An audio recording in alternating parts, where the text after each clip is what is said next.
Just ahead on CTV News.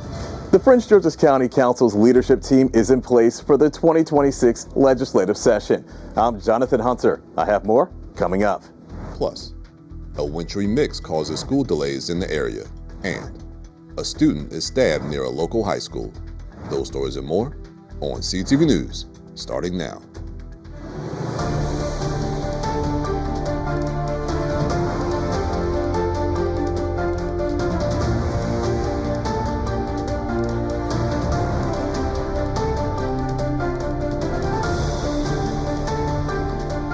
Good evening, this is CTV News for December 2nd. I'm Michaela Newton. And I'm Anaya Falcon. Thanks so much for joining us.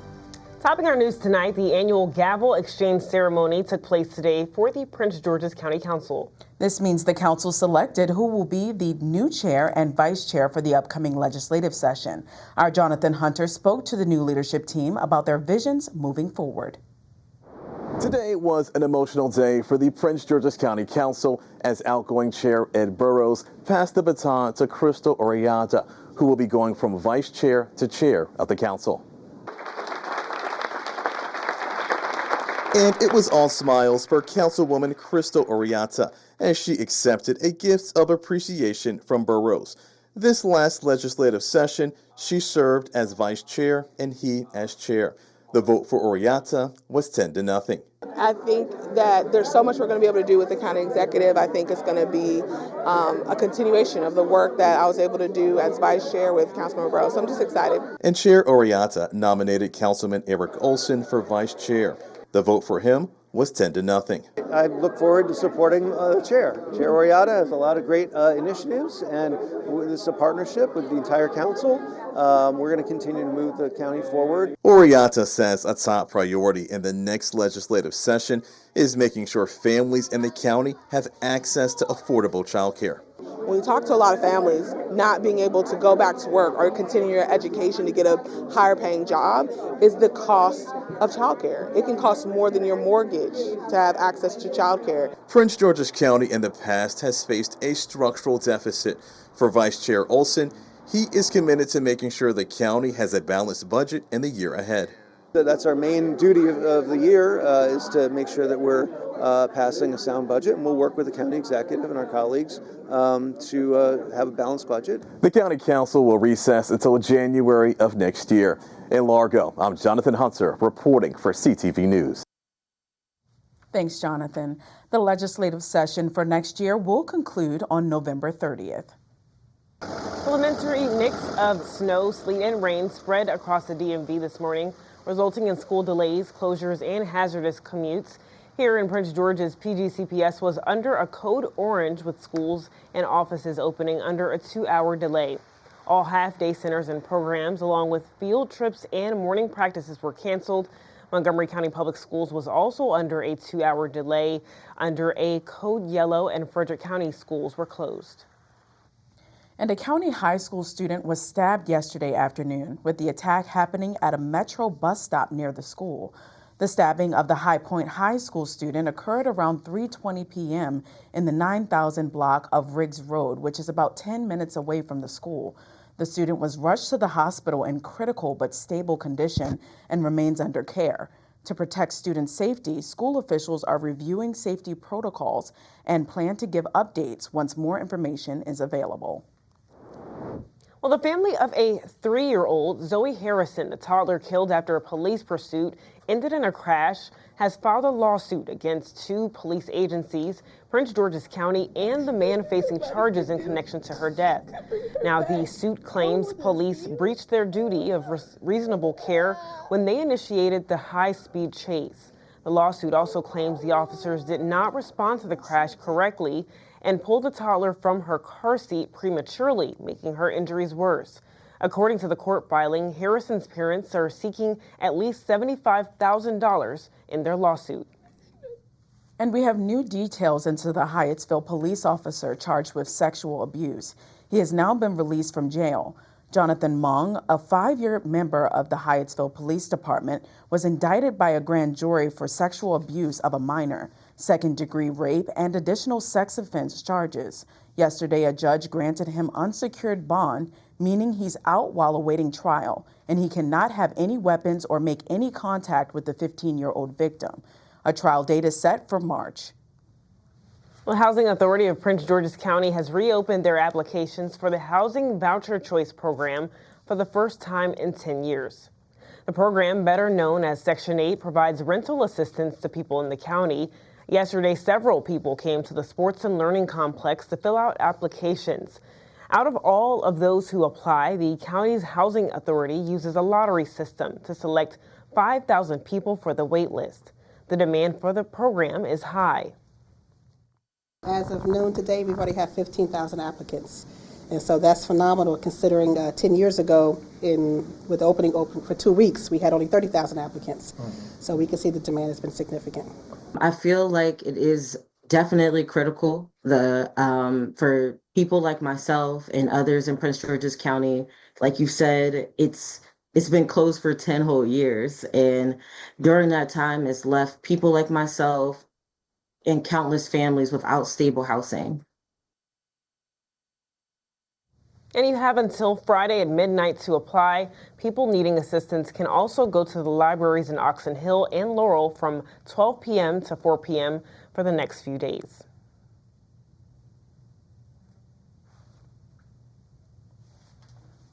And Maryland families facing eviction could soon get major relief. Governor Wes Moore is opening applications for a new community schools rental assistance program aimed at students and families who are homeless or on the edge of losing their housing. The program offers emergency help for past due rent, utility shutoffs, court fees, and even moving cost and security deposits. Moore says this effort is a part of a larger push to fight childhood poverty and keep students stable and in school. Applications are open now in Baltimore City and Anne Arundel, Baltimore, Frederick, Montgomery, Prince George's, Washington, and Wicomico counties. And you're watching CTV News. I'm Anaya Falcon. And I'm Michaela Newton. Still to come. A new TSA policy change will impact the purse strings of air travelers without a real ID. I'm Katara Jones. I'll tell you all about it coming up on CTV News.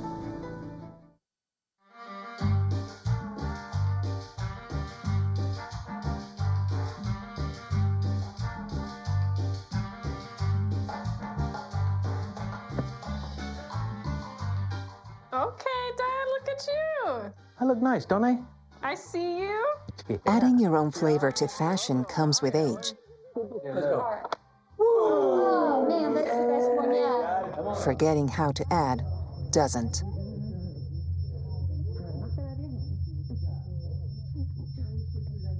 Finding it difficult to work with numbers may be a sign of Alzheimer's. Dad, are you okay? An early diagnosis can help improve the quality of life for your loved one. High school. Hey, Dad. Do you want to talk about what happened earlier? Learn the warning signs of Alzheimer's. Some things come with age. Some others don't. Love is a lesson that doesn't end. It knows no conditions, so you better buckle in. Love keeps you on your toes. It never stops, only grows.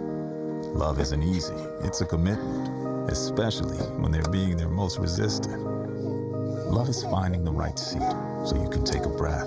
But remember, love isn't lax, it always double checks. Check that your kids are in the right seat at nhtsa.gov/the right seat.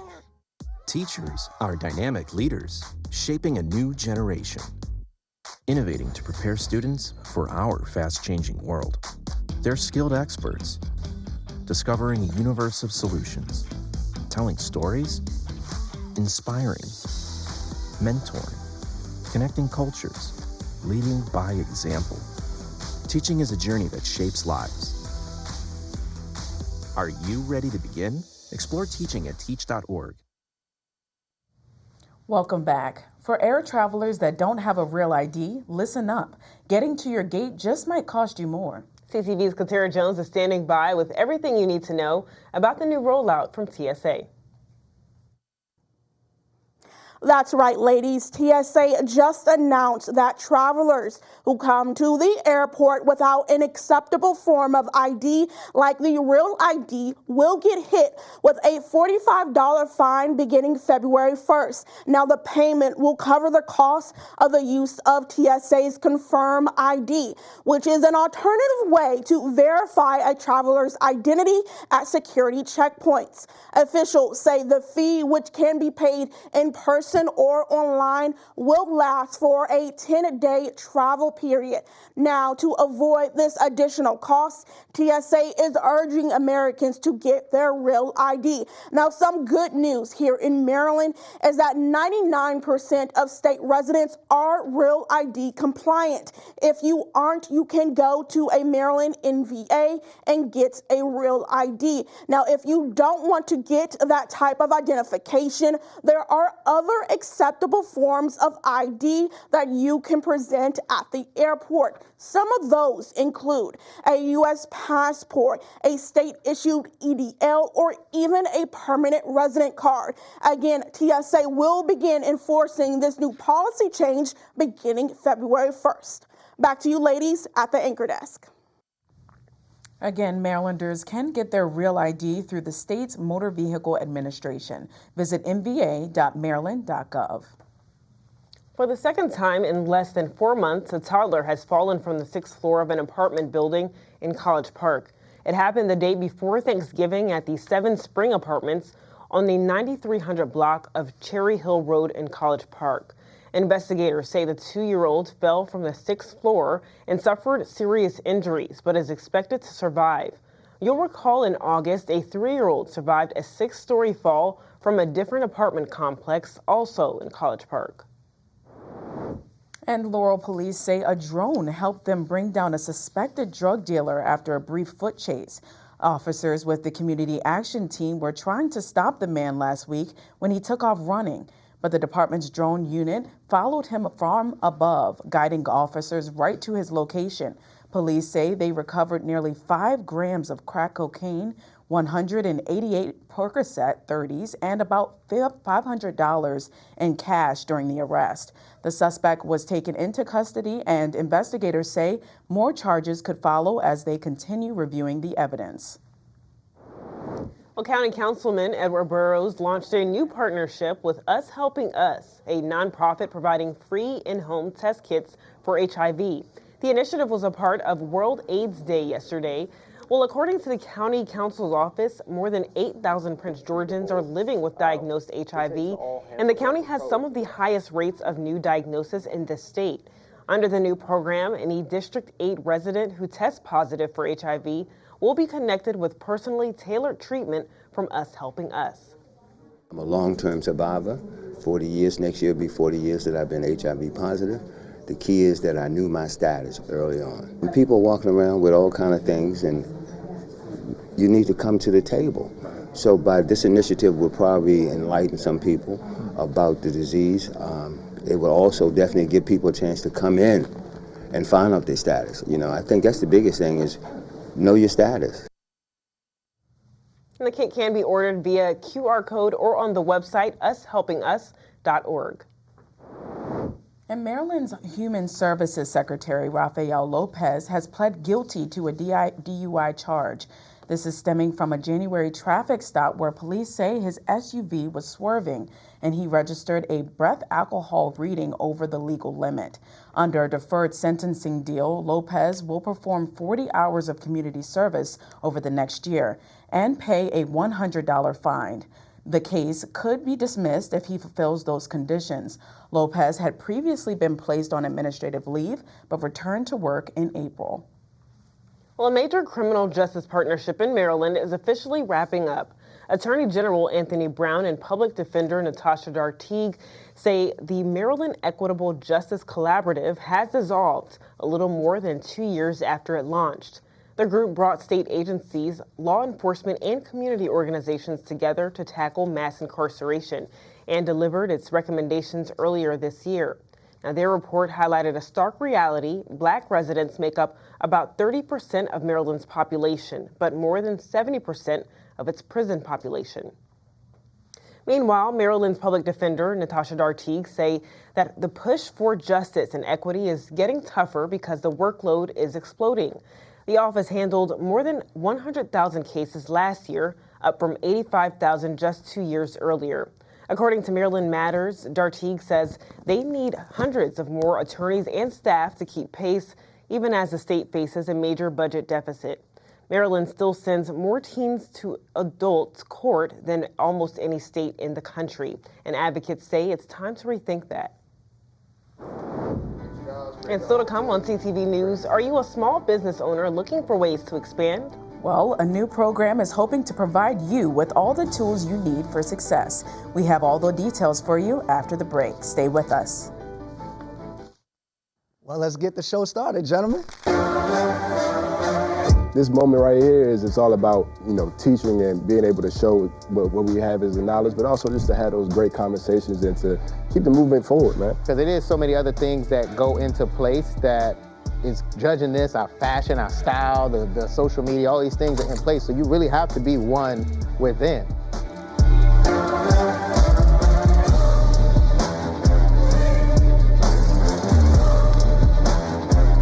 Because as men, we're so used to, you just gotta thug it out.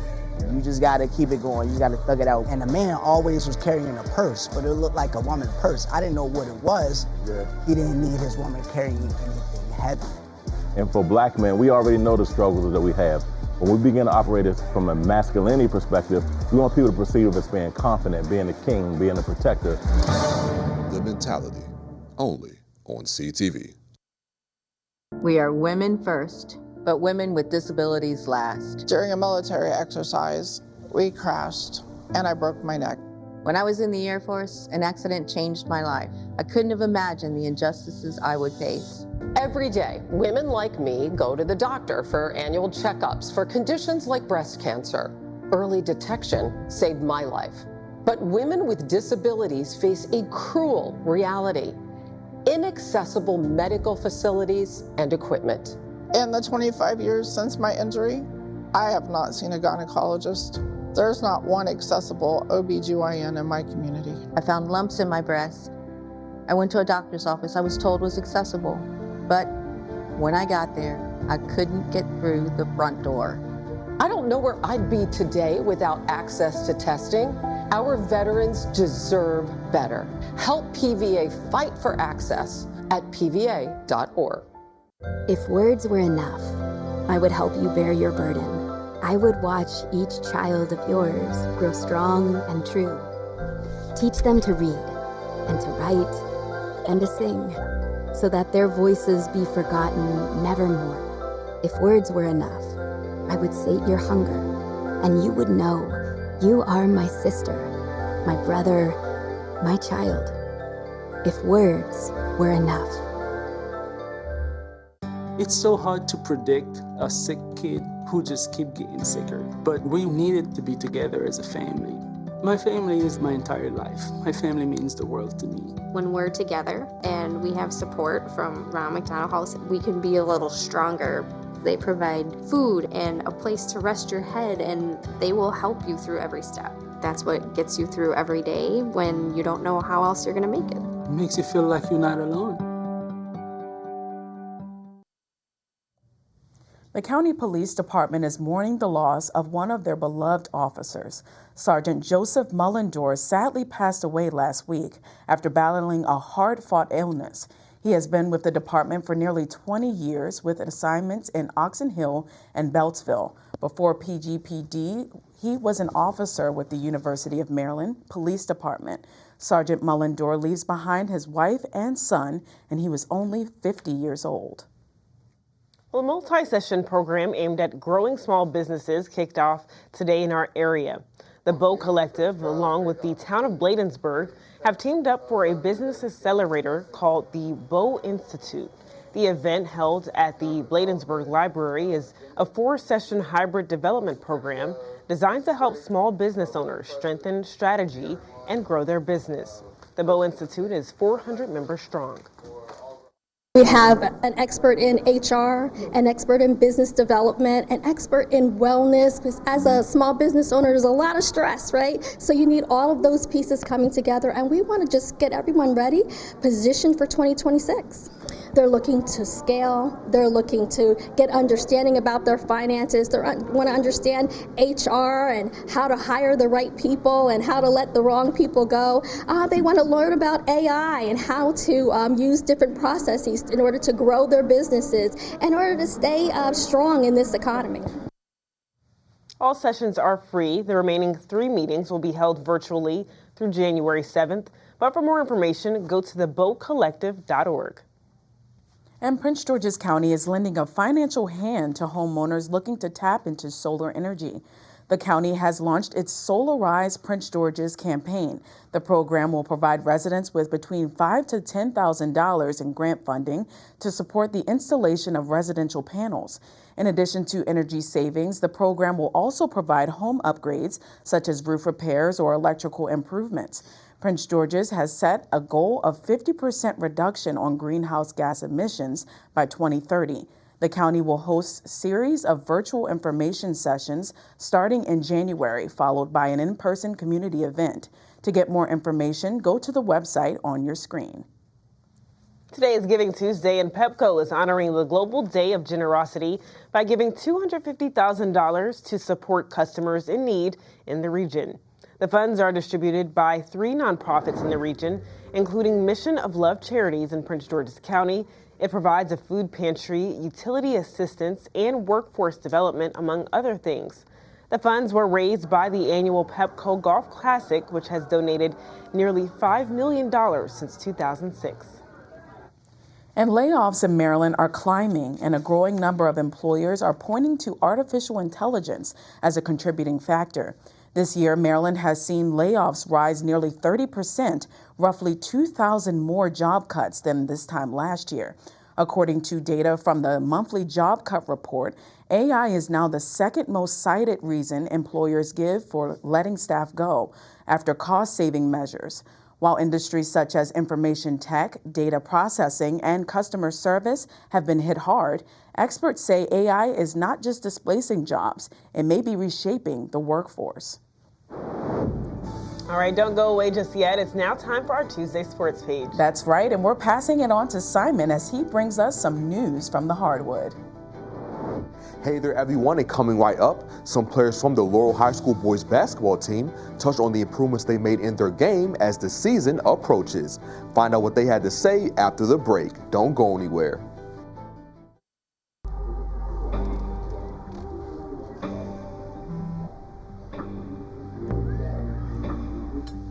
I don't know why you're so sad. You've got a roof over your head. Bro, you gotta stop with that depression stuff. Escúchame, en esta casa los hombres no lloran.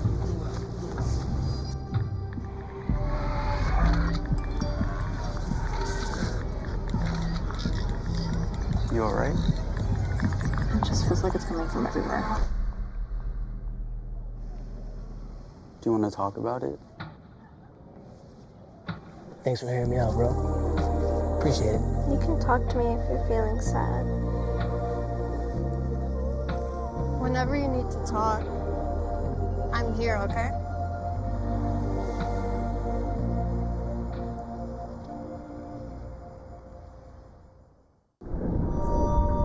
It's cancer.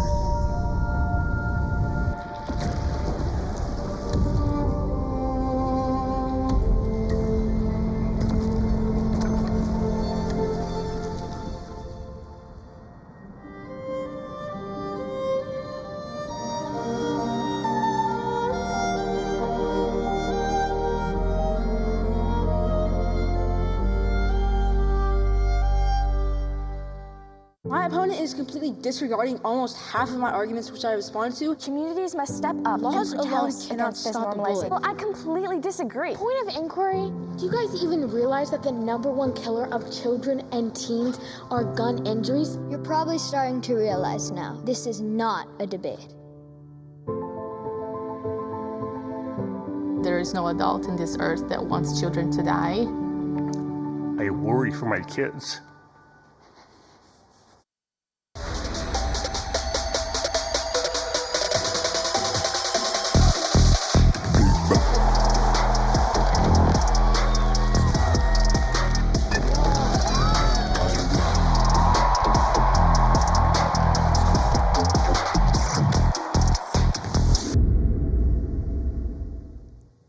All right, everybody, let's get into your Tuesday sports page. Now, the start of the Laurel High School boys basketball squad season is only a couple days away. And with that comes the team being a couple days away from them beginning their state title defense. Now, if Laurel wants to have another strong season like they did last year, players on the team are going to have to step up and elevate their game because there's no doubt their opponents are going to make sure they play their best brand of ball against the defending state champs. I asked some players on the team recently about what they've been working on during the offseason to help this team in 2026. And from the answers they gave, the Spartans seem like they're ready to add another championship banner to their collection. I've been working on my leadership skills. I've been working on trying to lead my guys on and off the floor, all the younger guys. So when they get up here, they could be led by a good captain. A lot of it is my mental aspect of the game, being the best leader, being composed all the time, but also my shooting and my playmaking ability, giving my teammates in the right spots where they can score the best and not leaving it up to them to do it themselves. I've been working on my shot like crazy all summer. I want to be the best shooter for it. Laurel will face off against Central to open the season on Friday. Meantime, the UMD men's basketball squad will be taking the court tonight. The Terps will try to get a win against Wagner University at home to avoid their third straight loss. Tip-off is at 8 o'clock. And be sure to tune into CTV Sports tomorrow, guys, because I'll have some highlights waiting for you. Moving on to some news from the Diamond, the Baltimore Orioles continue to shake up their roster with the signing of pitcher Ryan Helsley to a 2-year deal. The 31-year-old and two-time All-Star will look to add a veteran presence to the Birds pitching group. The right-hander won the Trevor Hoffman Award in 2024 for the best reliever in the National League during his time with the St. Louis Cardinals, while also earning first-team All-MLB honors. Helsley was most recently with the New York Mets before coming to the Birds and finished with 7 scoreless innings over his final 6 appearances. And moving on to the NBA, the Washington Wizards came away with a close win against the Milwaukee Bucks last night, beating them 129-126. The team will be in the city of brotherly love next to take on the Philadelphia 76ers tonight at 7 o'clock. And that wraps up your Tuesday sports page. Have a good night, everyone. Thanks, Simon. Now it's time to check on your 3-day weather forecast. Tonight, mostly clear skies with a chilling low of 27. Tomorrow, bright and sunny with a high of 42. And for the next 2 days, enjoy some partly sunny skies as we reach a high of 43 on Thursday and a high of 36 on Friday. And for our community calendar, Prince George's County State's Attorney Tara Jackson invites you to a public safety town hall tomorrow night. Join law enforcement, community leaders, and residents to discuss how to build a stronger county. This all takes place tomorrow night at 6:30 p.m. at Prince George's Community College.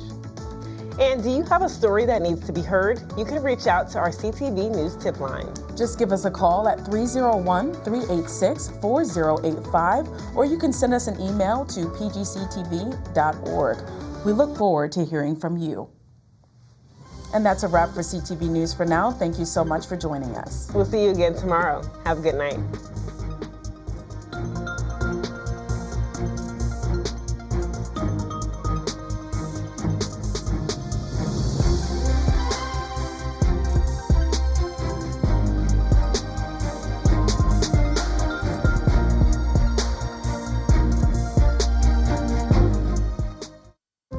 Standing for the cause of liberty is as old as our country itself. It is the American story, a story of fallible people, united across the generations by grand and enduring ideals. The time has come to reaffirm our enduring spirit, to carry forward that promise that all are equal and all deserve a chance to pursue their full measure of happiness.